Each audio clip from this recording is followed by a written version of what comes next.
Hey team, welcome back to The Sweet Science. Today we're going to talk about inside fighting. Some do's, some don'ts. I've got some top tips for you and my favourite tip. Right again, make sure you stick around for it. It will be a game changer for you, so let's dig in. Inside fighting is not just for smaller, shorter range people. Don't pigeonhole yourself. Oh, I'm an outside fighter because I've got long range. Don't do that. You know, I'm an average height, I have average range. I can fight inside, I can fight outside. I'm a southpaw. I don't pigeon myself as a southpaw. I can fight orthodox as well. So don't pigeonhole yourself as I'm an in fighter, I'm an out fighter, I'm Philly shell fighter. No, you need to know this. And there's definitely some do's and don'ts about it. So this will help you along the way. So there's many ways that you may end up in a close range situation.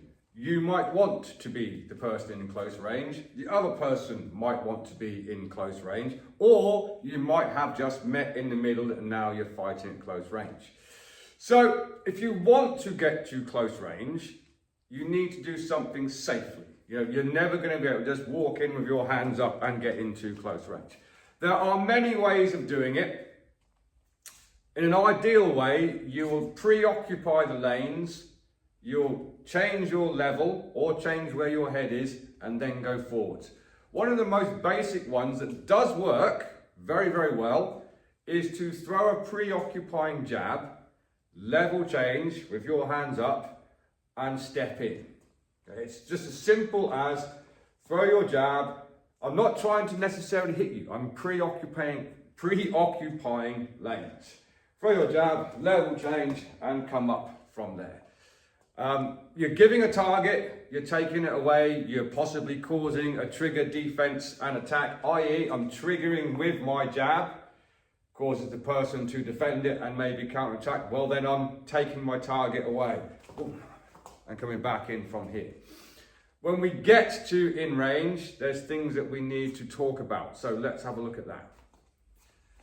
So before we get on to stance, footwork, manipulating the guard and stuff like that, let's just talk about center line, flanks, head and body. Clearly we're not going to be throwing jabs and crosses. However, you can have more success by understanding this principle: center line, flanks, head and body. When someone is in their closed position in here, you know, we should be moving, we'll get on to that. However, you cannot defend the center line and the flanks at the same time. What do I mean by that? So if I'm here and this shot comes up the center line, you have a choice. Defend it or get hit with it. If the center line gets defended, usually the flank will open because we can't be here and here at the same time. So center line and flanks. We can mix that up quite a lot. Coming in, center line, flanks. So not every shot has to be your humanity ending shot. Some of them are setting up other shots. This is why uppercuts follow hooks and hooks follow uppercuts very, very well. From this position, one of them usually lands. Of course, you can mix it to the other side as well. And back into position. You can start with the flank and come up the center line from here. So I did do something that we don't normally do on this channel. I was here and I just opened my arm and threw the shot. I didn't load it. I want to get a contact followed by a center line shot. Just from here. Of course, we can work body as well. Center line, body, same hand.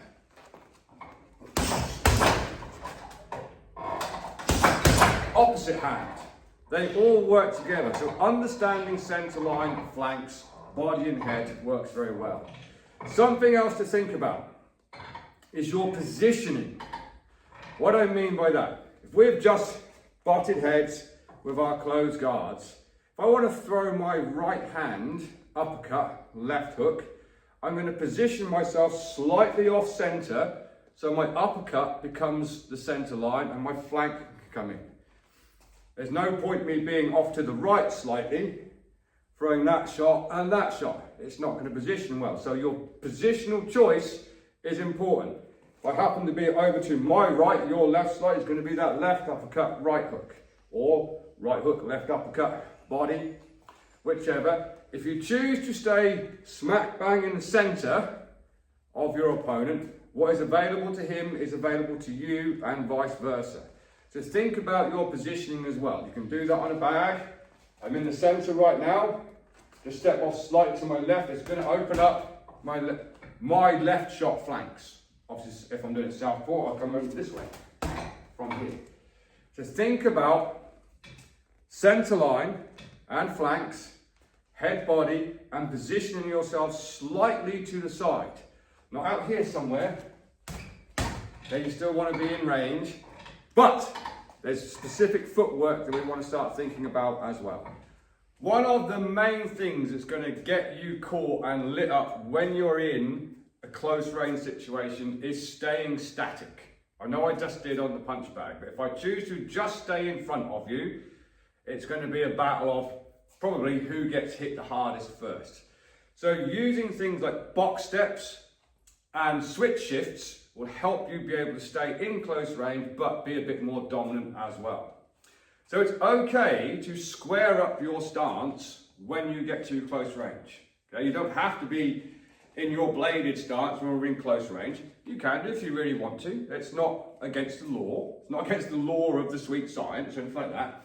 But you can afford to square yourself up a little tiny bit. One, it's going to give you good power in that close range position. And two, we'll get on to pins and frames in a second. We don't really want to be exiting backwards anyway, because we're going into long range. If that person happens to time that right, you're probably going to get caught. If you just choose to walk out, you're probably going to get caught. So you want some lateral movement anyway. It's better to exit laterally than it is to go backwards. So what are box steps? You'll have seen people like Mike Tyson do this as well, and I'll show you how to do it on a bag in a second. It's this quick shift. I'm imagining here's a box, or three sides of a box. And basically, without stepping, I'm going to dynamically shift up this line with both legs. So that's a twist. So I'm going to go to my left. Boom. I want to go back. Boom. Go up this line. To shift. So these are box steps.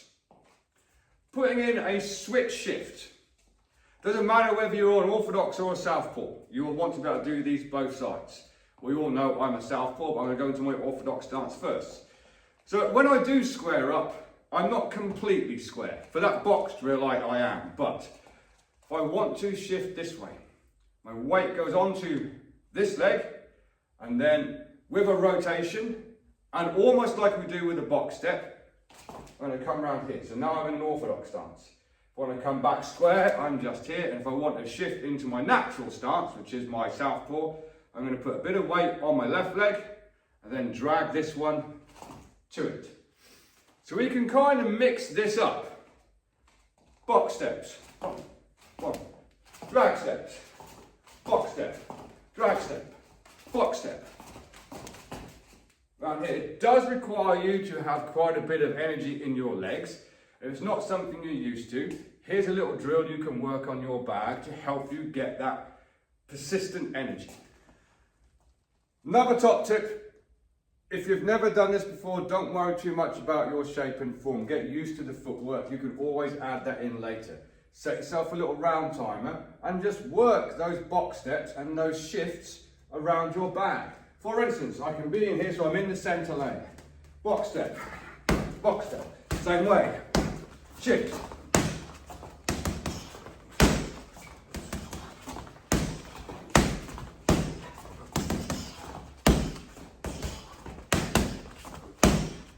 And I'm just switching between box stepping and shift stepping and not staying central.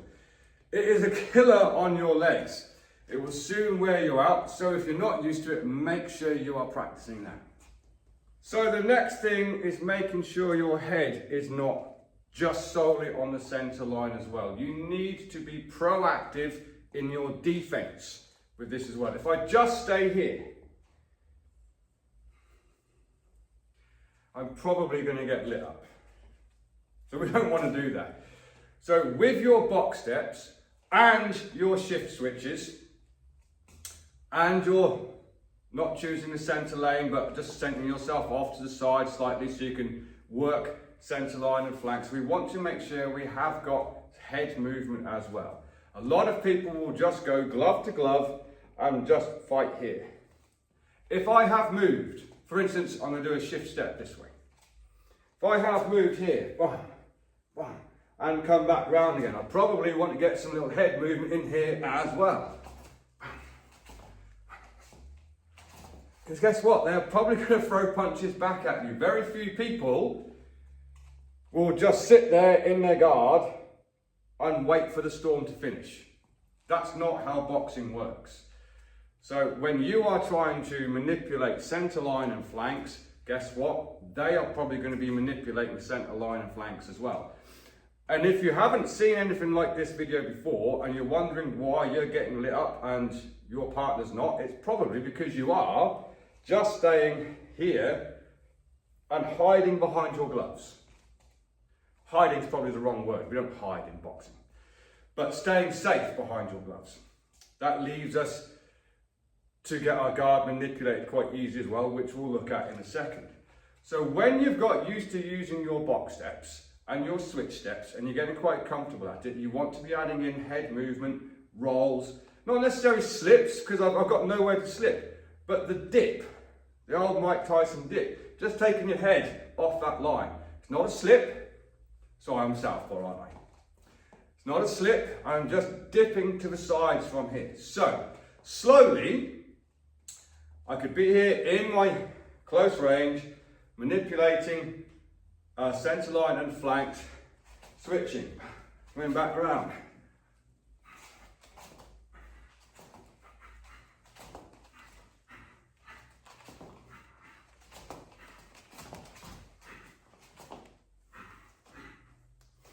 Here, and I'm just making sure that my legs are active. I'm level changing, I'm dipping whilst I'm throwing these shots as well, and make sure I'm moving my feet in that direction. It might look something like this.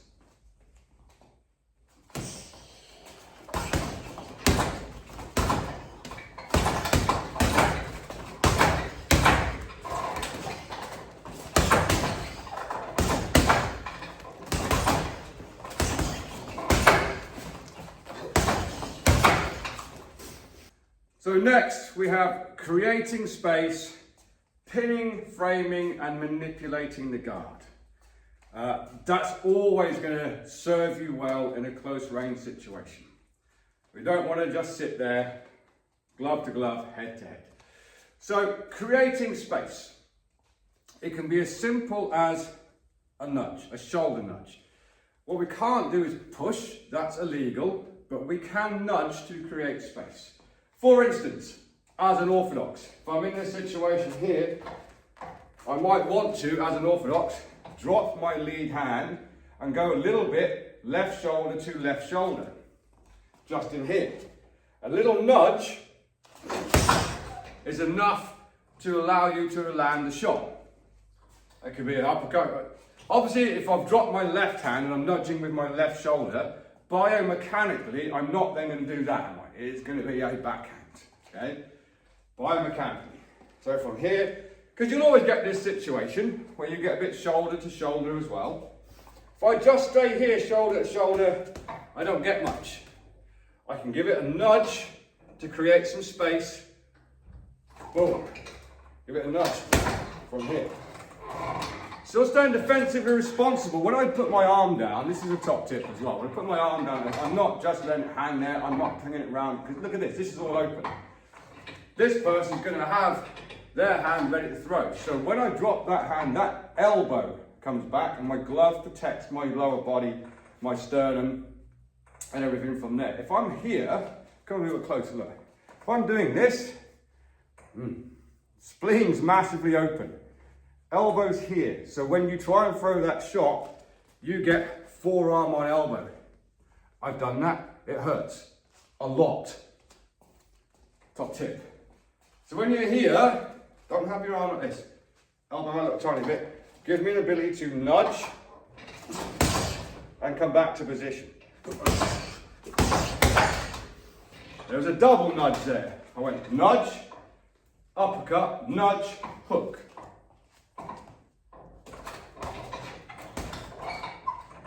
So I'm leading with my shoulder. Here. So, creating space will help you land shots. So the same on the other side, but you do put your head in a bit of a danger zone if you are not a southpaw. If you're here, you can work this side, of course you can. I'll just lead with the opposite shoulder. When it comes to frames, no doubt someone in the comments, some fucking couch potato, keyboard warrior, will say that if I pinned your arms there, you're going to hit me in the body. It's a possibility, I suppose. It's a fight. There's a possibility I'm going to get hit. I've chose to enter into a ring or a cage with someone who wants to put their hands on me. Yeah, I'm probably going to get hit. And yes, that does leave me open. But I'm pinning both your hands to your head. I'll get my body shot first, and should I feel one of your hands come away from the pin, I can simply come back. I know I said don't move backwards when exiting, but I'm pinning. If I was just here, then the chance I'm going to get hit. If I'm pinning and feel a hand, I can push and come backwards from there, hopefully exiting the situation as long as I'm not up against the ropes or a corner. So, pinning and manipulating the guard. One of my favourites is to simply pin, then pull the hand down that is free from my free hand. Again, for me, I'm normally this way around, but for instance, I would choose to pin with my lead hand in this situation, pull the hand down, and come back to a pin again. It can be done on the other side, from here. Of course it can. Other guard manipulations. This is a tricky one. I like this one. So if you're an orthodox, pin with your backhand here, take your other hand elbow on their elbow, pull it to the side, and throw the shot. Pin, elbow, pull, throw. It's a good one on the body, and the same can be done on the opposite side. Pin, elbow, land the shot. Of course, if you've landed to the body, there's a huge possibility that a centre line or a flank will be open, probably on the same side. Centre line is not the same side because the centre line is the centre line. For instance, if I come here, from that, this could be open here. From here. Mixing up those three things will give you massive amounts of ability to land your shots. When I said earlier about don't exiting backwards, I know I've just previously said it in here, but if I'm pinning, that then becomes lane control. That's okay. What I don't want to do is be here, however this is playing out, and just step backwards. Now, pin it, come back, get back on your jab, so you're making sure that this person doesn't have free range just to start throwing their bombs at you. Right, my favourite one, my top tip.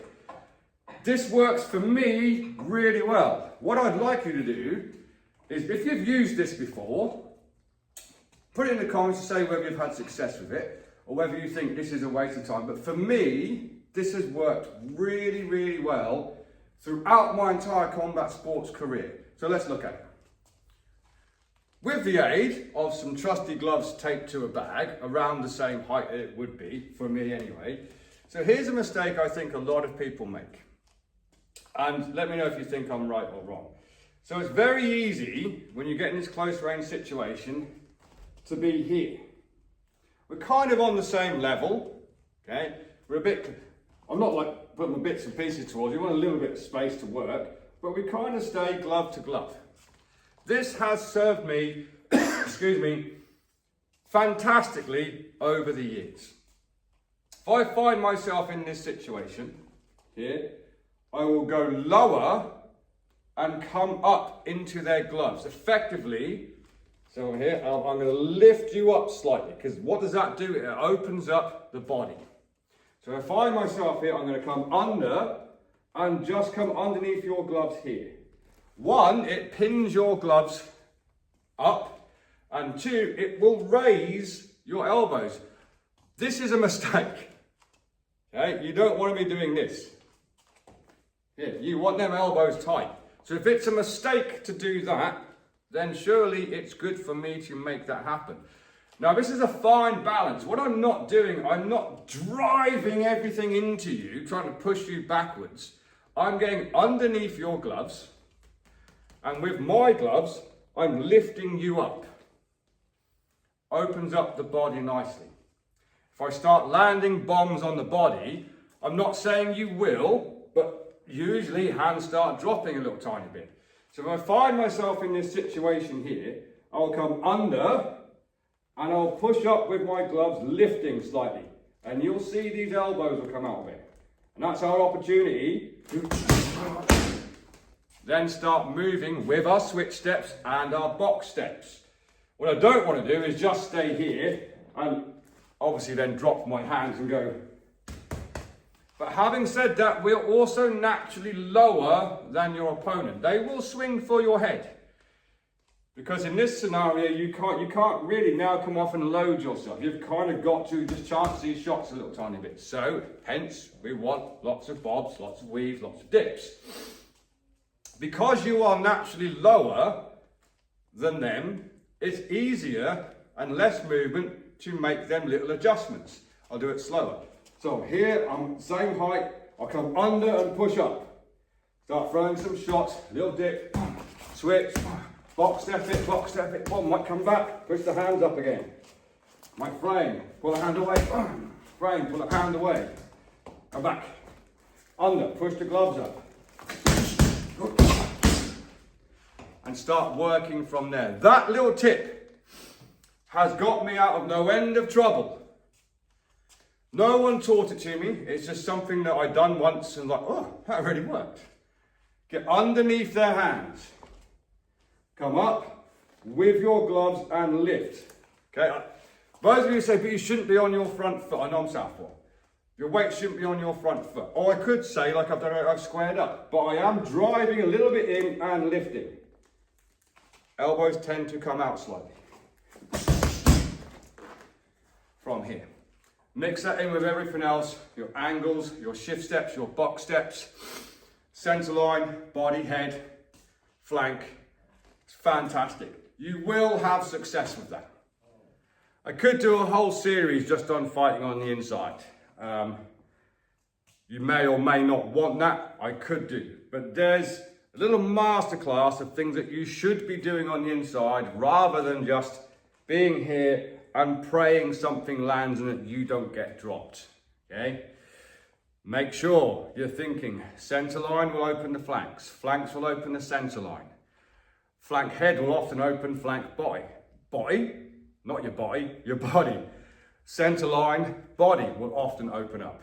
And everything from the center line will usually open up. Sorry, everything from the flanks will usually open up the center line as well. Stay active, don't just be there. Okay, because that's a recipe for disaster. Make yourself as much of a minimal target as possible. Use your box steps, use your switch steps, and go down the same principle. If I'm going to switch step this way, boom, my left hook is out of the question. So that's going to be more center line body, center line head. So it comes with practice.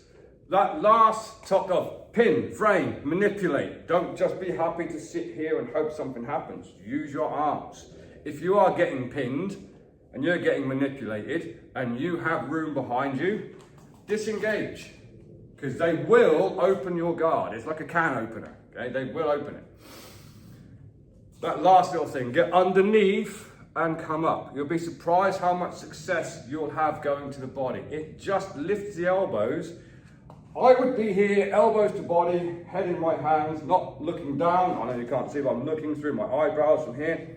As soon as you lift my guard up, it opens here. It works. For me, it works. So I'd like like you to let me know if you have done something similar, if you've seen that before, and if you've had success with it, because it will reinforce the people who haven't done it before. Your comments will reinforce that it does work. But for me, it's always worked. I've got lower and started working the body, open up the head from there. Probably disengage unless I want to stay in the close range and fight. Let me know in the comments if this has been helpful. And until next time, train hard, train safe, train intelligently, and I'll see you soon.